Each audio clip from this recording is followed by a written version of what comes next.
Comme Xabra et bienvenue sur ma chaîne YouTube. Aujourd'hui, comme vous avez vu le titre de la vidéo, on va parler d'alcool.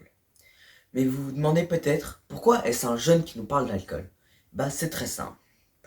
Je suis passionné d'alcool, mais pas pour ce qu'il nous fait, mais surtout parce que c'est un art. Plus qu'un art, c'est une tradition. Plusieurs par pays et plusieurs formes. Mais avant de découvrir les différentes formes d'alcool et les différentes traditions, déjà, l'alcool, c'est quoi? L'alcool, ou éthanol, ou C2H5OH, une molécule assez complexe, est un liquide que beaucoup de personnes aiment pour différentes raisons. Certains pour le goût, certains pour ce qu'il nous fait, il nous rend heureux, tout ça. Mais qu'est-ce qui est à l'origine de l'ivresse? Et vous allez voir, c'est un phénomène scientifique plutôt assez simple. Déjà, quand vous buvez un verre d'alcool, il va directement dans votre intestin grêle, se faire digérer, voilà, et passe par le sang jusqu'au cerveau. Et c'est là que commencent les problèmes. L'alcool empêche les neurotransmetteurs de bien fonctionner, surtout la noradrénaline, dégage plein de dopamine, ce qui vous rend heureux parce que c'est l'hormone du plaisir. Après, il y a les blocages de récepteurs qui vous empêchent de parler et de marcher. Et voilà, maintenant vous êtes ivre. Tout simplement. Alors, quand je vous ai dit que c'était un truc très simple, c'est un truc très simple. Bon, maintenant on va parler de l'alcool tout au long de l'histoire. Vous allez voir, c'est très intéressant. Déjà, quand et où est apparu l'alcool? L'alcool, selon les historiens, serait apparu en moins 4000 avant JC en Mésopotamie. C'était une bière mésopotamienne du coup, qui servait à usage religieux. Et après, tout au long de l'histoire, l'homme s'est servi de l'alcool pour différents usages. Comme précédemment, l'usage religieux, soit avec le vin pour la messe, soit avec la bière mésopotamienne, voilà. Aussi, il y a eu des usages plus utiles. En l'Antiquité, les Grecs et les Romains se mettaient du vin dans leur eau pour tuer les microbes grâce à l'alcool contenu dans le vin. Parce que n'ayant pas d'eau potable à côté d'eux, ils faisaient cette technique. Durant le XVIIIe siècle, on a découvert que boire est synonyme de consolation, mais durant le XIXe siècle, le terme boire devenait synonyme d'échec social, donc plus personne voulait en être attaché. Après l'histoire, un peu de géographie, l'alcool et les pays. Générique. Comme dit précédemment, presque chaque pays a son alcool. L'Irlande et son whisky, la Russie et sa vodka, la France son champagne, son cognac, et pas son vin, contrairement à ce qu'on peut en croire. Oui, le vin n'est pas français, mais il vient du bassin méditerranéen.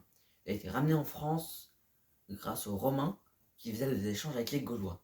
Puis après, durant le Moyen-Âge, comme il fallait du vin pour la messe, à côté de chaque chapelle, il y a eu des implantations viticoles, ce qui a transformé notre France en un pays viticole très avancé. Certains pays boivent plus que d'autres, et ça on s'en doute bien, mais on s'est senti obligé d'en faire un top. Voici les 5 plus grands buveurs d'alcool.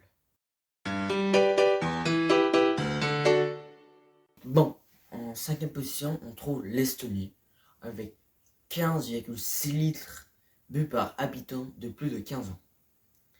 En 4e position, notre Russie nationale. Bon, je ne suis pas russe, mais on se rend compte qu'elle était dans le top 5, avec ses 15,76 litres par habitant de plus de 15 ans et par an.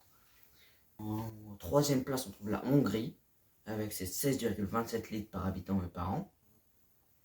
La République tchèque en 2e position, avec ses 16,45 litres par habitant et par an. Pour enfin, le premier, la Moldavie, avec ses 18,22 litres par habitant de plus de 15 ans et par an. Ça fait beaucoup. Pour info, la France n'est que 16e avec ses 13,66 litres par habitant et par an. Tout au long des millénaires qui ont suivi sa création, l'alcool s'est créé des records que lui seul peut battre. Le vendu le plus cher, le plus fort, le plus vendu, et on va en voir 5.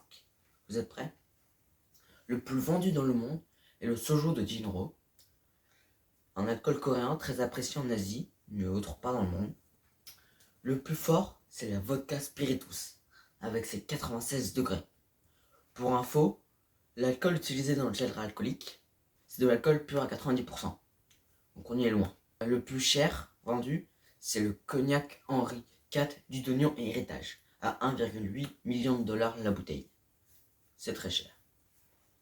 Le plus bu dans le monde entier, vous allez voir ces chiffres hallucinants, c'est la bière avec 5800 litres par seconde, soit 182,69 milliards par an.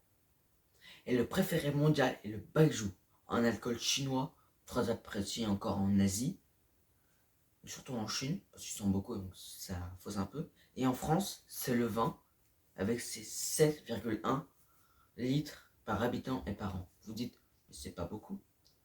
Sauf que le problème, c'est que ça compte aussi les enfants, les 7,1. Ça compte aussi les gens qui ne boivent pas. Donc, même si ça fait que la moitié de la population, ça nous fait déjà 14,2 litres par habitant et par an. Ce qui fait beaucoup. Bon, c'était comme ça va. J'ai adoré faire cette vidéo. Peut-être que je ferai une partie 2 sur les moyens de fabrication de ces différents alcools. J'en choisirai 5. On verra si cette vidéo vous plaît. N'hésitez pas à liker, abonner. Et vous pouvez voir une autre vidéo ici ou là, je sais plus. Et c'était comme ça va. Saloué. Disque poli.